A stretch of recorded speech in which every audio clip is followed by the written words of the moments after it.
All right. So, welcome back to Race, Place, and Inequality. This will be, I believe, our last lecture over material for the semester. So, welcome to the end of a semester. Um, we are going to discuss Afrofuturism.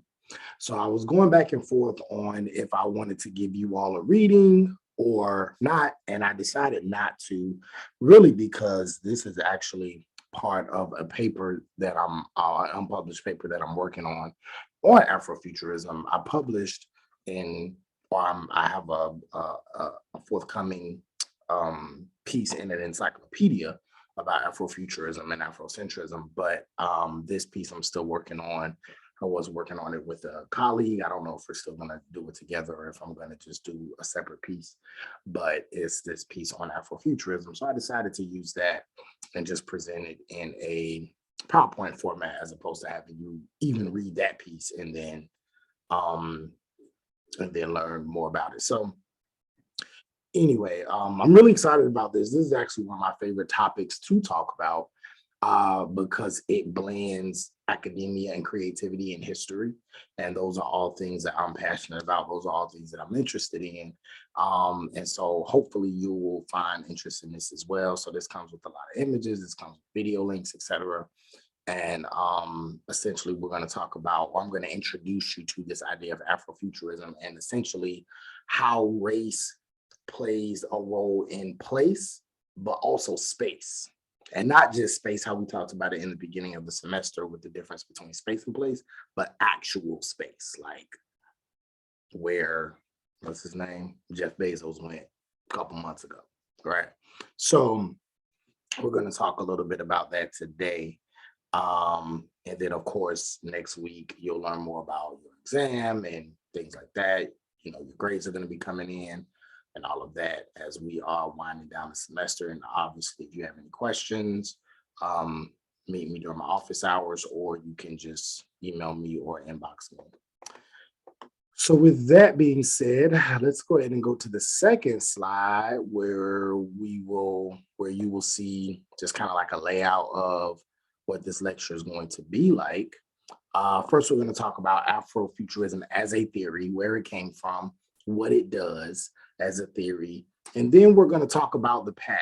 So typically you think about when you think about Afrofuturism, within it is the future. So we're thinking technology, we're thinking all, but people have been thinking about the future a lot, particularly in the past on what even today would look like.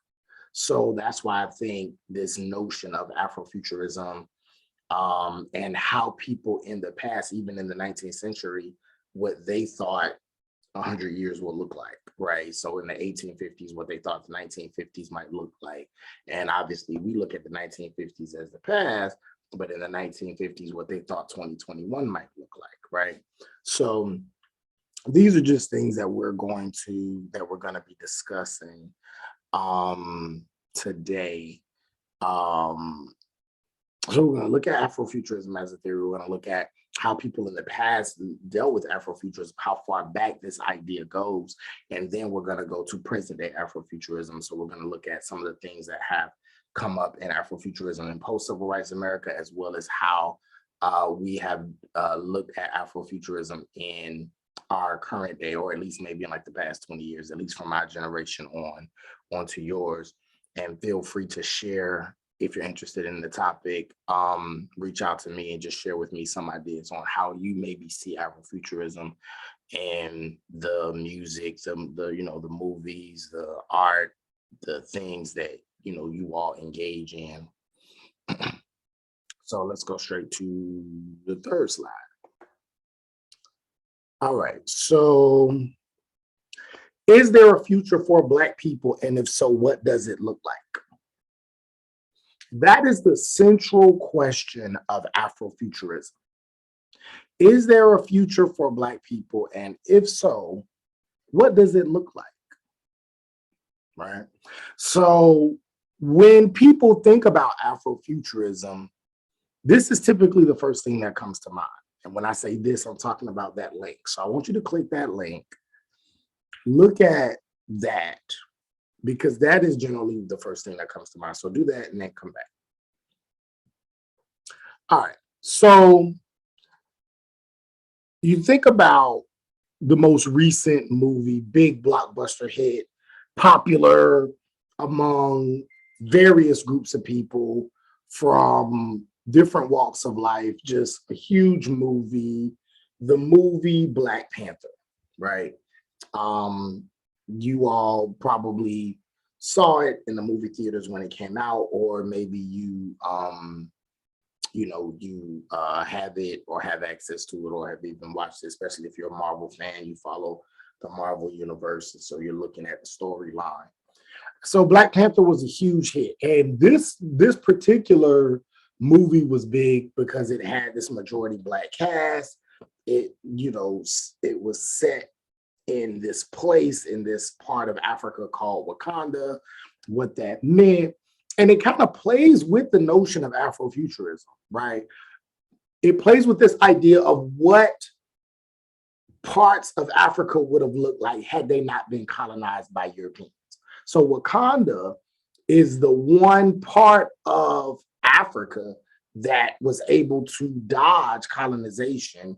They were able to make money and benefit from this natural resource that they had. I forgot the name of it, but you all are familiar with it. But the natural resource that was in Wakanda, that I think made the Black Panther, and they, everybody was successful and they had money, and it was just this beautiful, beautiful city that nobody knew about. They were just kind of able to stay away, stay kind of under the radar, and just be their own powerful nation. And so it plays with this idea that, well, what would Africa look like now had it not been subject and victimized by European colonization, right? And that's what Wakanda does. That's what Black Panther does, right? But then it also takes you into, while that is this kind of future ideal about what Africa might look like and be like, it also says, but we do live in this current reality. So now what is this connection between this ideal of Africa and then the African American experience?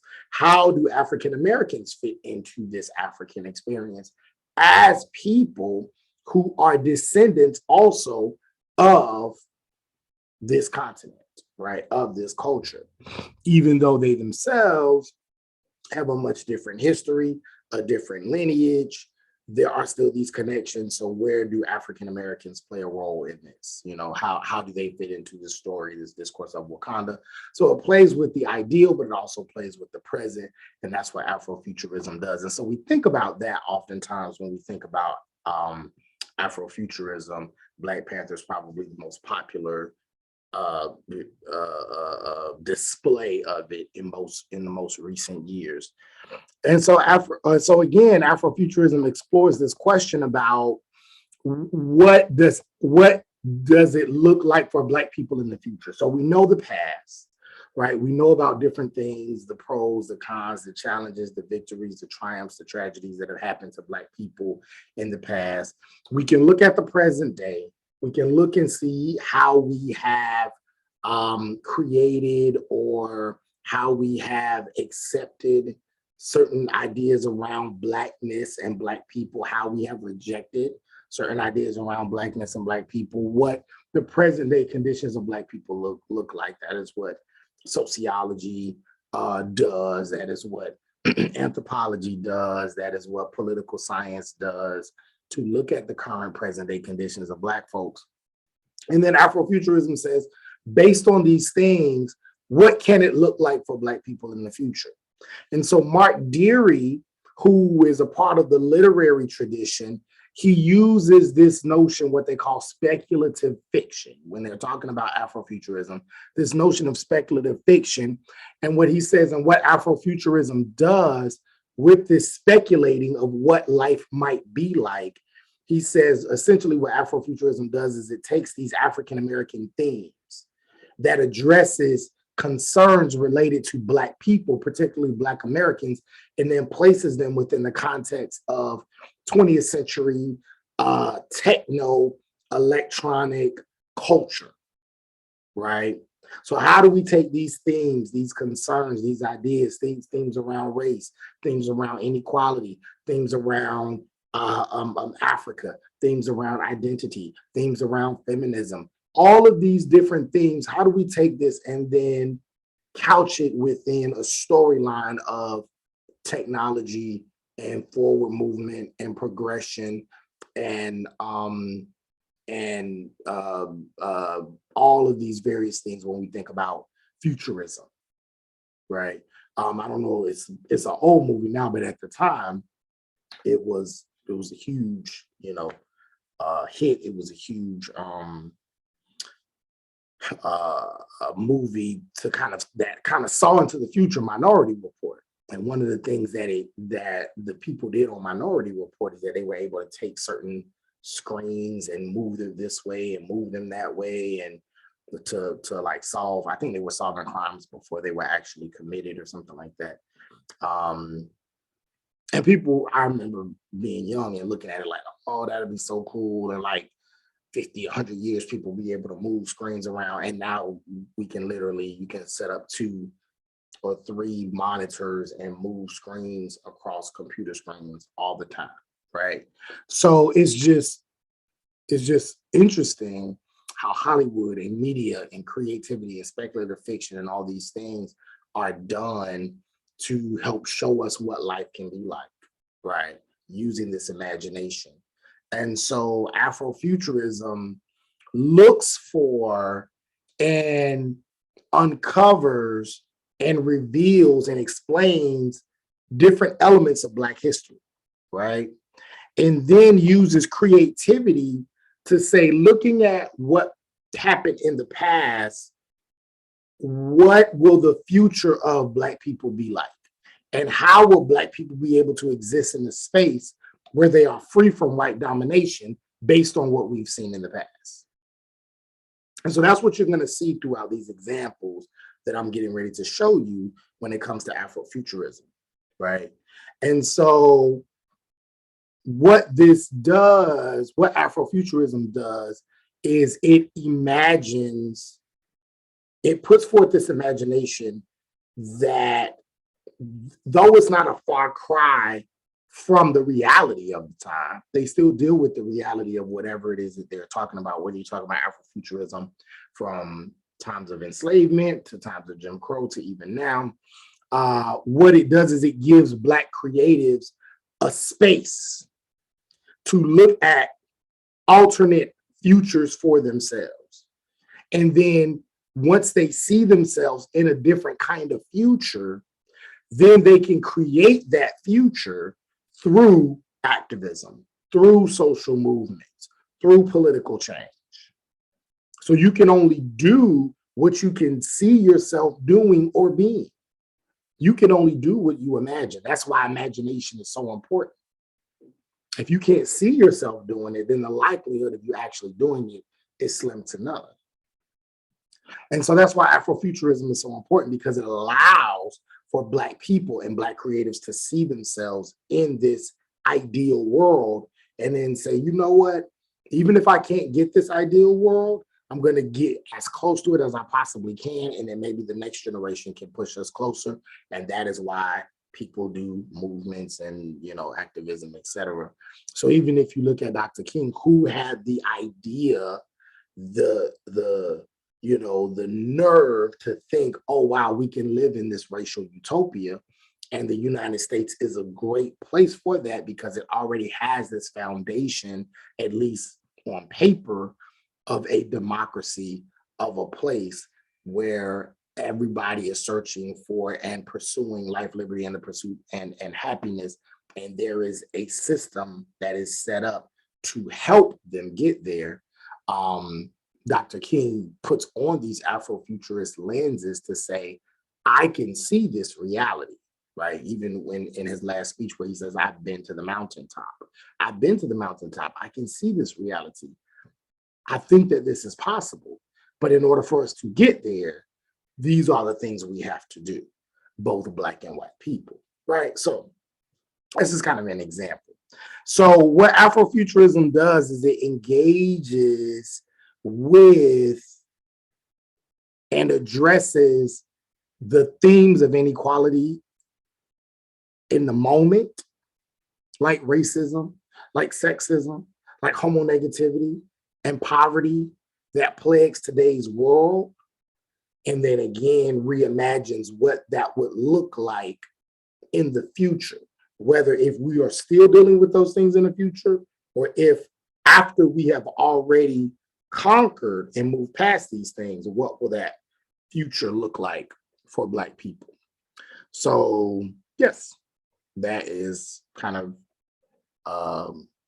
an explanation of the theory of Afrofuturism. So let us go to the past. So when we think about Afrofuturism, a lot of times, again, we think about Black Panther, we think about things of today. Just like if I were to say, talk to me about technology, you will probably say laptops, cell phones, tablets, things like that. But technology is really anything that pushes society forward. So at one point, a pencil was technology, a wheel was technology. I mean, so many different things were technology at one point. The radio was technology at one point. Now, very few people listen to the radio, right? You have satellite radio now. But at one point, radio was technology. The television was technology. So there's so many different aspects of technology, and technology is just anything that is ahead of its time. So in about 50 years, the phone will not be seen as probably technology, just like you all don't see the radio as technology, right? Or may not see it as technology. So when we think about that, we think how that sits at the core of Afrofuturism, then we can say, well, if technology in its broad definition sits at the core of Afrofuturism, then Afrofuturism can exist in any space in the past and still be considered Afrofuturism if we think about it within that context and not this one. So if we can do that, then we can see how Afrofuturism is not limited to the 20th or the 21st century, but Afrofuturism actually dates back to the mid to late 19th century. Afrofuturism actually dates back all the way to slavery and definitely Jim Crow, right? And when we think about it, we think about it as a movement that really burst on the scene in the 2000s, because that's when it gets really popular. That's when we hear the term Afrofuturism by Mark Deary in 1994. And we're going to talk a little bit about what was happening in the 90s that made people accept this idea. So it becomes popular, obviously through movies and music and radio and, you know, everything. But this idea of reimagining a future for Black people, imagining Black futures, existed during a time where the erasure of all things African, historically, traditionally, was a central part to the creation of the American racialized system.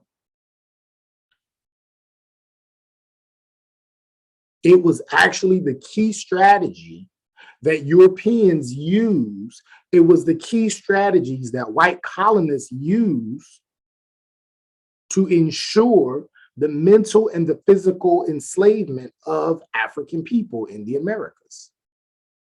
One of the first things that you had to do was erase any sense, any feeling, any idea of there being a connection between you and your African identity, between you and your roots. That was one of the first things that was done to enslave people, to ensure that they would remain mentally and physically enslaved. And so there was this, again, erasure. There was a not knowing, not ever being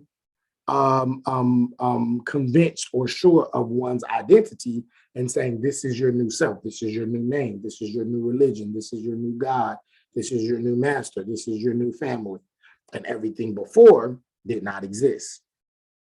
And so this creative and intellectual prose that we call Afrofuturism dates back to this time period. This is something that was done in slavery and also again in Jim Crow. The erasing, maybe not as much of the identity and history, but for sure the self-worth. There is no self-worth for the Black man or the Black woman in the Americas during Jim Crow. If you walk by a white person, you put your head down. You say, yes, ma'am, no, ma'am, yes, sir, no, sir. Even if you're 65 years old and the white person is 12 years old, you say, yes, ma'am, yes, sir, no, ma'am, no, sir. So there is a sense of self-worth that is being erased from African people in the Americas. And so this is what Afrofuturism does. Afrofuturism challenges that erasure.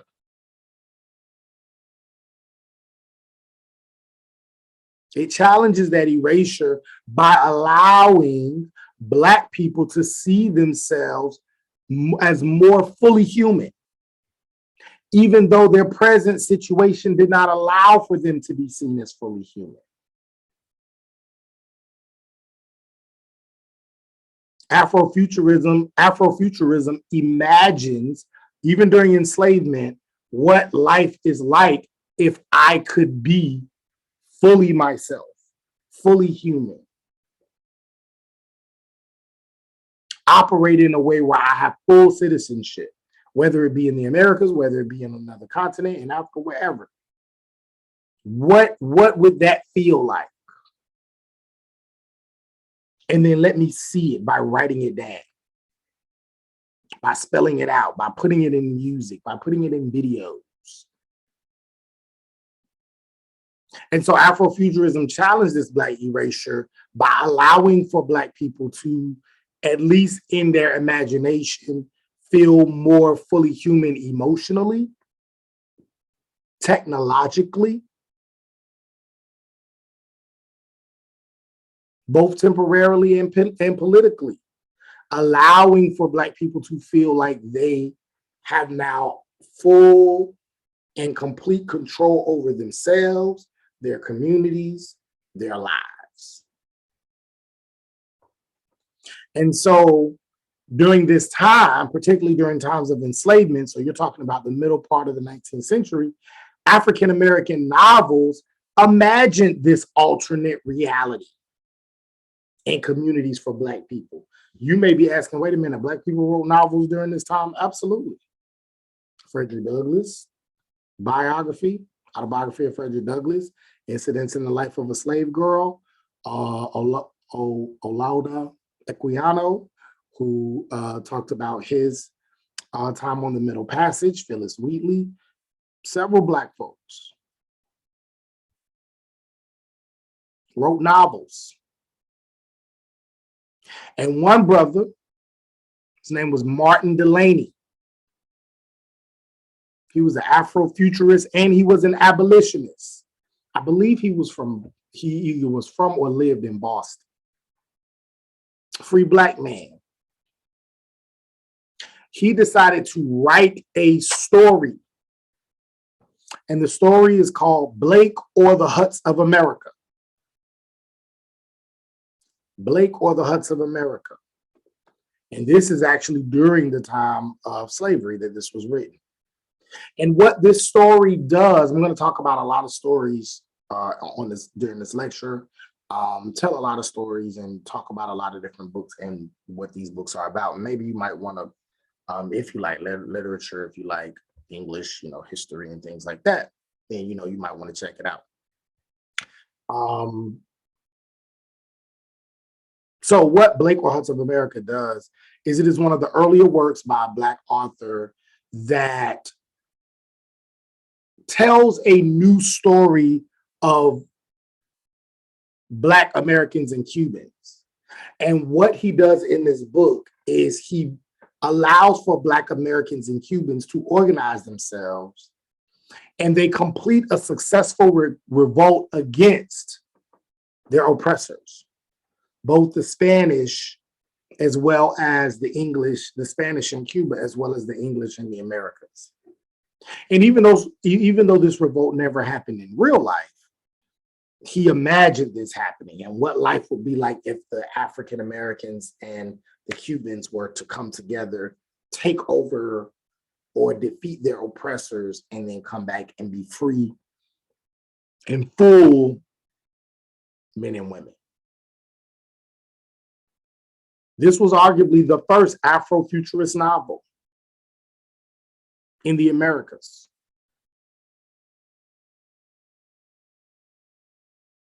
And then, even if we're moving out of slavery past Reconstruction, I didn't want to go through every piece. There are many other pieces. I just kind of picked some of the key ones that I thought you might find interesting. But there was one that came out in 1907. There's actually one before him, but before that one, I think by Sutton Griggs. I forgot what his was called, but I don't really go over that one in detail here. But many came out, but this was another one by Edward Johnson. His came out during Jim Crow, 1907. And his was called Light Ahead for the Negro. Light Ahead for the Negro. A Black man who wrote this book. It's a novel. And what he does in this text is he talks about the notion of time traveling as a vehicle for imagining a racially equal society.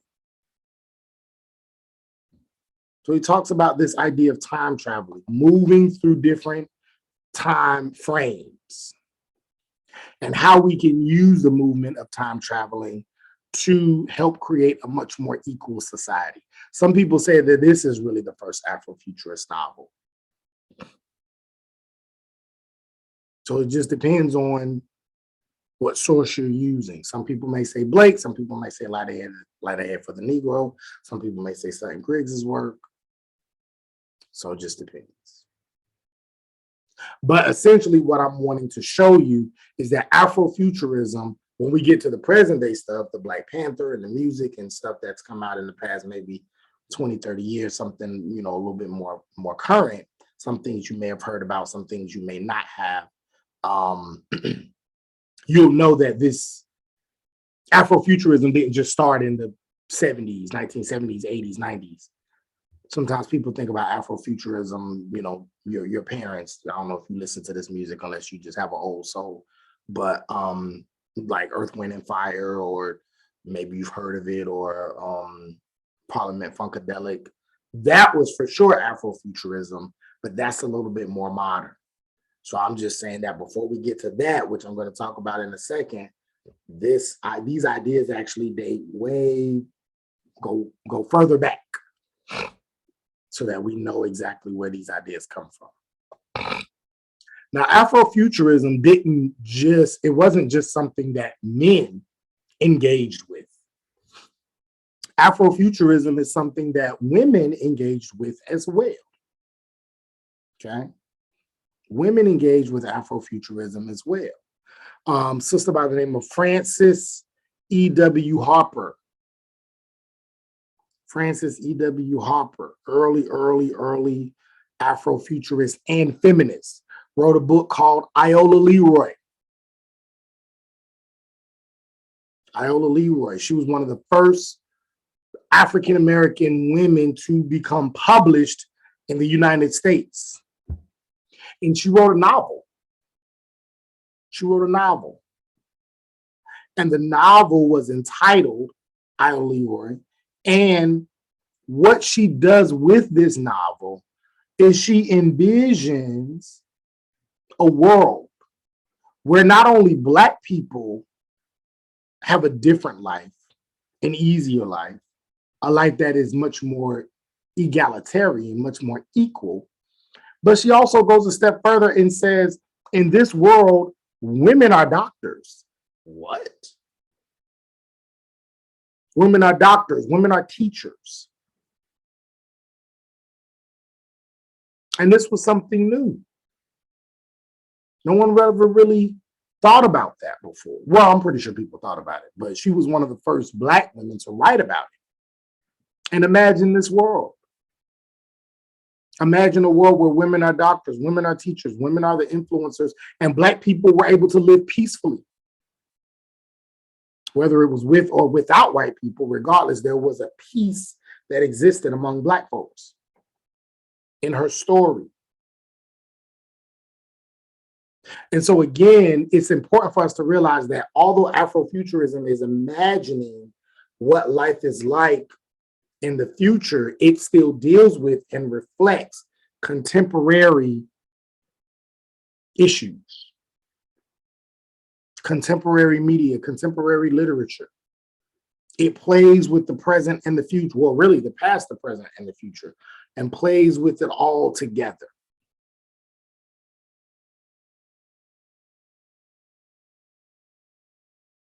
So Afrofuturism was not just about race. Afrofuturism absolutely dealt with feminism as well and women's issues. And we're going to see later, it also deals with gender identity, deals with sexuality, deals with so many different things, identity, etc. One person that I want to talk about when discussing Afrofuturism is W.E.B. Du Bois. Now, I can't remember if we talked a lot about Du Bois. I know we have in my other two classes. I don't know if we talked a lot about him in this class, but Du Bois, oh, I just happen to have this book next to me too. This book right here. If you don't know Du Bois, The Scholar Denied by Alden Morris. It's a great text on W.E.B. Du Bois. But Du Bois is by far the quintessential sociological scholar, teacher of the 20th century. It was him who essentially brought us to modern sociology and particularly and single-handedly brought race into modern sociology. So Du Bois is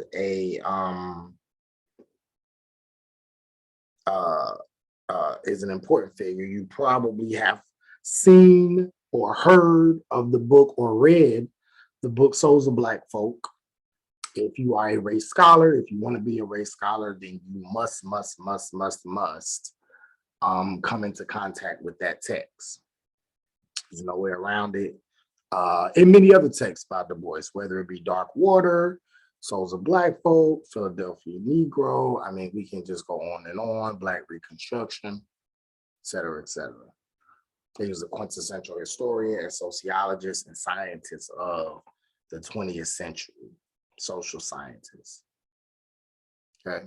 So when a lot of times when we talk about Du Bois, we're talking about his research work, his academic work, his studies, and talking about double consciousness and things like that. We're talking about all his, things he's talking about as it relates to the politics of Black folks, the social lives and the social experiences of Black folks. That's what he's discussing. And that's general. But we rarely talk about his nonfiction work. Rarely. And maybe because not his nonfiction work. We really talk about his fiction work. And maybe because his nonfiction work is just so amazing that a lot of times his fiction works is like, oh, that's just you want to be different. But Du Bois was very creative. And large part, I would imagine, is because he spent a lot of time in Harlem. The Harlem Renaissance, he's around all these writers and these musicians and these playwrights, magazine writers and editors, and the Garvey movement. I mean, it's just an incredible time. And so I imagine that's probably why he decided to also start to write fiction. And so Du Bois writes this piece called The Comet. It gets published in 1920. And what The Comet does, or The Comet is a book about this Black man who lives in New York, and he survives this comet explosion. So this comet explosion comes to New York, boom, hit, and it wipes out everybody on Earth. And he's now the last person on Earth, last man on Earth. This is in 1920 now. So this is almost exactly 100 years ago, 101 years ago when this was published. And in this story, he's exploring themes around race, the social mores of interracial relationships, because the main character eventually comes across one other survivor, but it's a white woman. So it's this black man who survives this world comet destruction, and then there's this white woman, and they're contemplating whether they're going to repopulate the earth, but do it under a new racial order. If the only person left on the earth is a black man and a white woman, and if we die, then that's it. Humanity is done. Do we stay under the rules of black people and white people not being together? Or do we create a new order by saying, hey, we're the last ones left. Let us come together and procreate and create a new order where interracial relationships and black and white and all these things are much more equal and much more fair. Now, I'm not going to tell you what happens in the book. You can Google it for yourself if you don't want to read it, but it's interesting how Du Bois ends the book. But also, if you think about that story, you'll see it sounds a lot like what? Like Will Smith's I Am Legend. If you've ever seen that movie. And there's other movies about the last man on earth and all of that. So these stories are not new that we're seeing. People have been telling these stories for centuries. Now, I Am Legend isn't, as racially charged as Du Bois's The Comet. But this idea of being the last person on earth is not new. And being the last person on earth being a black man isn't new. So I think that's interesting. And it lets us know where these things that we're coming up with, where they come from and their origins.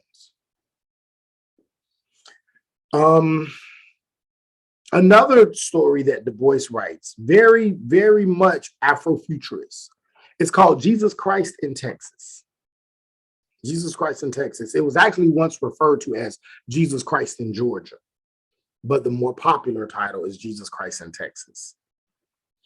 And what this does, this really plays with the past, present, and future in this really interesting way.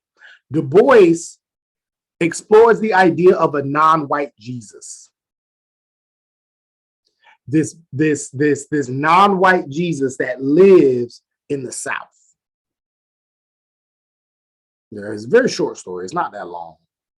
I think it's actually in Darkwater. If you've ever read Darkwater, you probably will if you're a sociology major. It's definitely a text you want to have. And I want to say Jesus Christ in Texas is in Darkwater. It's not long, but it explores this existence of a non-white Jesus in the South. And so what Du Bois does is he reimagines a Jesus as a condemnation towards the United States exploration and exploitation of race and class. He uses this non-white Jesus to criticize wage slavery, the hypocrisy of white racists who uphold this title of Christianity. And he uses this non-white Jesus to help them understand that there is this inconsistency with these ideas. And then Du Bois makes this connection between the Black American experience and the actual Jesus Christ story. And what he ends up doing in the book or in the story is he replaces the site of the crucifixion. Instead of the crucifixion being this cross on a hill, it's a lynching tree.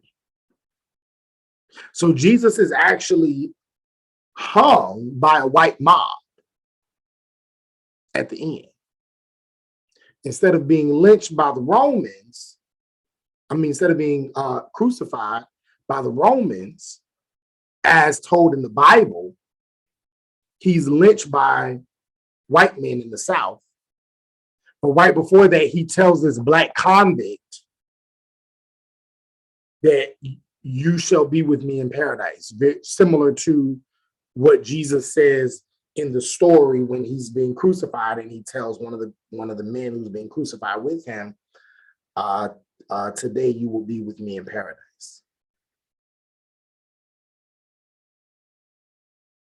And so a lot of people think Du Bois went a little too far with this, but this is, again, the pushing of the envelope, the reimagining of life and past and present and future and important themes of religion and Christianity and all of that. And Du Bois's utopian writings, again, he writes of the fantastic, that's what they call futurist ideas, the fantastic. He writes of the fantastic, but he can't see past racism even in the imagined world. It's hard for him to see a world that does not exist within this inequality. And so a lot of times with his stories, everything ends up still being the same. That's why I say check out the comment. It's interesting how that ends. And that's not uncommon. Du Bois was probably ahead of his time with that, because a lot of the writings, if you were in my, I can't remember, maybe I talked about it in this class, but James Baldwin's The Fire Next Time is a book that ends in this really positive way of, if we educate white people on racism and inequality and oppression, then their conscience will kick in and they will then understand, oh, this is wrong, and then things will get better. But The Fire Next Time 2, The Fire Next Time remix by Ta-Nehisi Coates, 2015, came out very, very similar. Ta-Nehisi Coates is writing to his son. James Baldwin was writing to his nephew in 1963. But Ta-Nehisi Coates, he ends it in 2015 saying, it ain't gonna change. I'm just trying to teach you how to deal with it, son.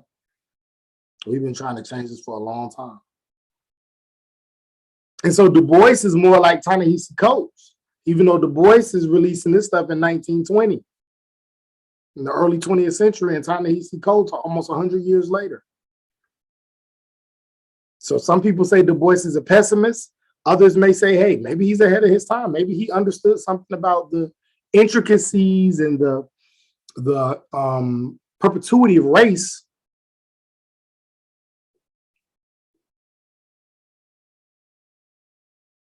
that other authors just didn't realize. But these ideas, some people call them literary failings by Du Bois because they weren't as popular as his other pieces, were still sites of resistance and critical elements of historicity and the historicity of the time. And this is why Du Bois and Afrofuturism is important, and Du Bois is absolutely necessary for these conversations. All right. So next, so again, I could go through a lot of books, a lot of different plays and stuff about Afrofuturism, but this is just to kind of introduce you to the theory. Let's jump to post-civil rights. So now you're looking at shortly after the 1960s, during and 1960s, 1970s. Now literature, and all we're talking about so far is literature. We haven't gotten into the other stuff yet, but we're only talking about literature for now. Now blackness is expanding. Before, blackness is black, is race, is typically black men and what black men are going through, and black women are having to fight to get their voices heard and get their concerns addressed. But now in a post-civil rights America, ideas and boundaries around race and gender and sexuality, not quite as rigid as they are before. More rigid than they are now, but not quite like they were before. Because now you're talking about, same-sex couples. Before, you see that, and those people they're killing them on the spot. Now, Dr. King knew Bayard Rustin, who was one of the organizers of the March on Washington, knew he was gay. Now, you couldn't be out and promote that, because that's going to mess up the image of the movement. We don't want to do that. But you just kind of do your thing on your own time. As long as you don't talk about it, as long as you don't bring it up, don't bring your boyfriend to the marches, nothing like that. We're not doing that. But you can be whoever you want to be. So ideas around race, gender, and sexuality are expanding. Again, not as loose as they are now, but expanding. And so more Black Americans are starting to accept interracial ideas, interracial relationships, same gender sexuality. And Afrofuturist literature started to reflect this more progressive way of thinking. And so you had people like Samuel Delany, you had Octavia Butler. Samuel Delany wrote a piece called Triton. And Triton addresses biases against women and against LGBTQ people in this book, while also the main character is actually going through a gender affirming procedure. Again, you're talking like the 70s. This is kind of new, but going through a gender reassignment procedure. Kindred, which was written by Octavia Butler, very, very powerful writer, scholar, author. Kindred blends the future ideas of race with the past and the present, because the main character, who's a Black person, has a white lover. This is only a few years after interracial relationships and marriage was actually legal. But they travel back in time to see and experience life in the antebellum South as a Black and white couple. So, I mean, they're really, really playing with ideas around sexuality and relationships and love and all these different things, and race. And this is what post-civil rights Afrofuturism is doing. And so essentially what Delany is doing, what Butler is doing, is they are employing these ideas around like technology, ideas around technology and space and place and race. And they're using it to comment on the experiences of Black people and allowing for Black people to have more power, more authority over themselves, to have more self-determination, and use that to modify their present condition, and using that to change their present condition in hopes for a better, more improved future. So they use this language called Afrofuturism. And so what Kindred does, the piece by Octavia Butler, is it applies a definition by, I forgot her first name, last name was Womack.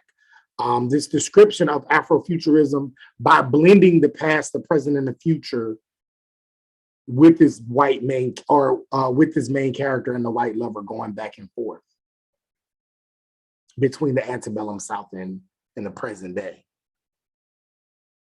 So it's fascinating. There's more Afrofuturist literature to come after this, but I want to stop here because now you're going to start seeing more Afrofuturism, maybe in other aspects of media outside of literature. So if we go to the next slide, what you see now is Afrofuturism in music. So around the 60s and the 70s, it's in literature, but now you're starting to see more musicians playing around with the idea of, well, what are these things that we're reading about? Black folks in the future, Black people in space? You mean it's not just about Black people going to Africa? It's Black people going all the way to space? Is there an Africa in space? Wait, what's going on? What are we talking about? You mean Black aliens? Whoa, this is weird. And so the godfather of Afrofuturist music is a brother by the name of Sun Ra. Incredible musician, multi-instrumentalist, genius.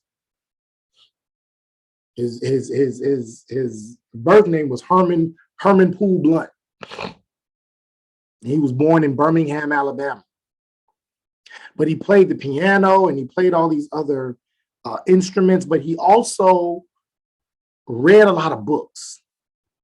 And he was inspired by Black Masons, and he was inspired by Black Masons and esoteric ideologies and ancient Egyptian books and masonry and teachings and Black nationalism and the Nation of Islam and all these different things he was inspired by. And he used all of these ideas when he would perform his music, studying numerology, numbers and science, space and math, mysticism. And he would place all these things in his music. And he would tell these fictitious stories. He even again changed his name to Sun Ra and told this story that he was coming from Saturn. That he was not from Earth, he was from Saturn, but he was coming to Earth to preach peace and speak to people through his music.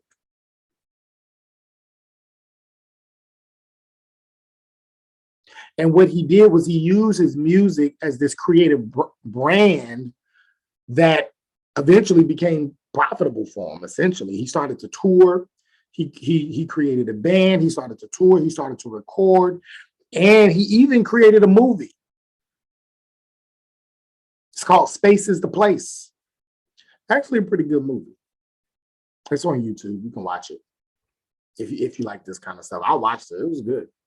It's old. It came out in like the 70s. So, I mean, you know, it's not like a movie you would see now. It's old, so expect that. But the overall storyline is pretty interesting. And the movie talks about Sun Ra leaving space and going to Chicago. And he travels with his band. He goes to Chicago. And what he's trying to do is he's trying to teleport the Black community through his music to a planet that he discovered during his exodus. And what this new planet is going to do is going to be an entirely Black populated planet, separate from the Earth. So he's coming back to Earth. He's going to get the kids out of Chicago and use this experiment to bring them through music to this new planet full of Black people where they can live free and away from white oppression. And then come back and get all the other Black people and take them to this new world. And so that's essentially what Space is a Place is about. Right? And well, obviously, a lot of people thought he was weird. And again, he's a real person. I don't know if he's still alive. He may still be alive. But these thoughts that he had, these ideas that he had, while some people thought it was weird, he created over 1,000 songs, over 100 albums. People bought them. You can stream them if you want to. Very popular. I'm pretty sure people have sampled them. And his music and his thoughts and his ideas and even this movie would eventually lay the foundation for mainstream Afrofuturistic artists and projects.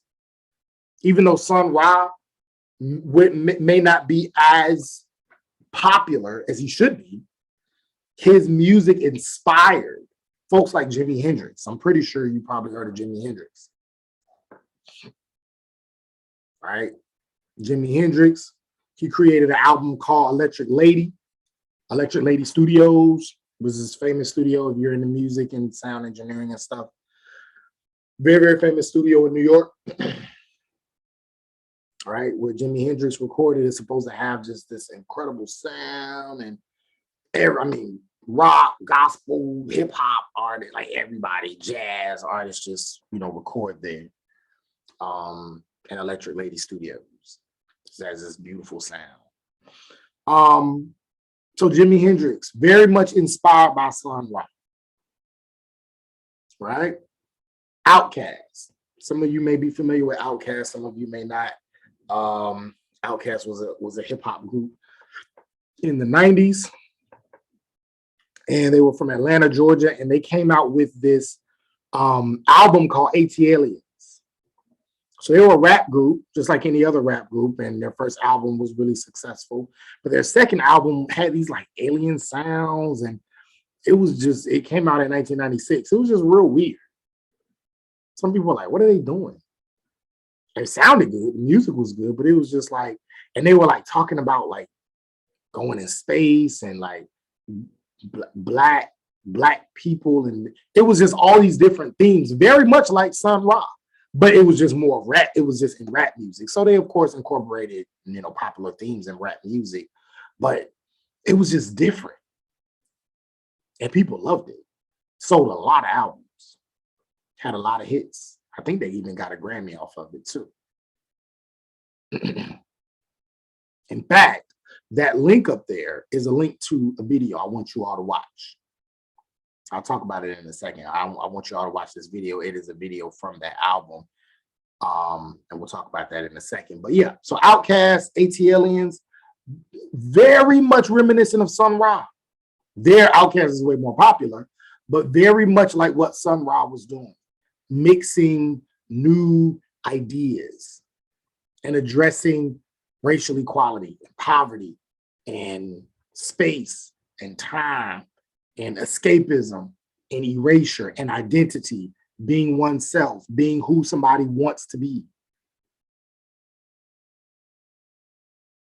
outside of oppression,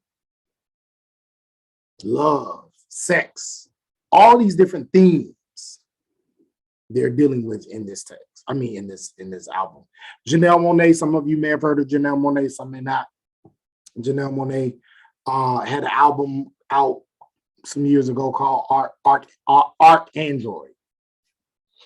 And she also employs ideas around Afrofuturism within a lot of her work. She's a singer, R&B, soul, pop, but kind of future kind of sound, futurist kind of sound. And these are just a few. You may be able to think of some. These are just people that I kind of grew up listening to, so I'm not sure what Afrofuturist music or movies outside of maybe Black Panther that you may have in your playlist, but feel free to share if you like. But this link, I want you to click on this, and I want you to see how Afrofuturism exists in this music video. You don't have to listen to the words. You can if you want to. Maybe you've heard of the song, maybe you haven't. But it's really the video where you start to see elements of Afrofuturism in the story that they're telling all the way to the very end. You have to watch it all the way to the end, and you're like, whoa, So check it out and then come back. So you see what happens, right? How do you see Afrofuturism in that music video? Especially at the end. Where are these people going? And then you have people chasing the, the rappers, Outkast, the two rappers, they're chasing them through the woods, right? But then something happens where they start to realize, oh, these people aren't what I thought they were. And then the people that they're leading are all these little black kids. And where are they going? What does that place represent? So it mixes early, right? This came out in 96. So one of the rappers is graduating from high school. And so it's the present day, but then leaves and it's kind of like, man, education, all right, that's cool. Yeah, I got it. But I got something else in mind. I think it's something more important that I want to do, that I feel like will help my people more than just graduating. And then they turn, right? It flips. So you're dealing with the present, you're dealing with identity, you're dealing with taking these kids, and then now they go into almost kind of a past but future thing, where they become something different than what they are. And then you see the pyramids, you see, and you're like, oh, is this Africa, but the future Africa? Really interesting, and mixing rap music all inside of it. So they're creative. And that's essentially what Afrofuturism does. So just to wrap it up, so Afrofuturism encompasses over a century of literature and music, plays, art. I mean, we didn't even get into the images, movies, shows. We didn't talk about the comedies. There have been comedies around Afrofuturism. I mean, just so much. And even though the genre expands and entertains millions of people worldwide, it's important that we don't overlook the essential purpose of Afrofuturism. And the essential purpose of Afrofuturism and race, and how it places race in a different space, literally a different space, is how it creatively addresses social inequality and ensure that while we're addressing social inequality, we create a space for Black people in the future. And so I think this is a great way to end a semester about place, because we've been talking about where does all this fit in residential and education and all these different things. But what about the future? What place will race have in the future? And Afrofuturism is literally an entire theoretical discourse around ensuring that race and racial identity is significant in the future of America, and in the future of this world, and in the future of this galaxy, this space that we live in. Okay, so that is that. I hope you enjoyed that lecture. I hope you enjoyed what we talked about. I hope you do engage in some of these readings or these songs and movies and things like that. And yeah, if you have any other questions, feel free to reach out to me. There's no assignment for this lecture, but prepare for next week. I'll tell you about the exam and how things are going to go and all of that. So I'll give you all that information, and you'll also see your grades coming in, and you'll be prepared for the end of the semester. And if you have any questions, as always, you can always reach out to me. With that being said, have a great day, great week, great weekend, and I hope to see you soon, and you will see me soon as well.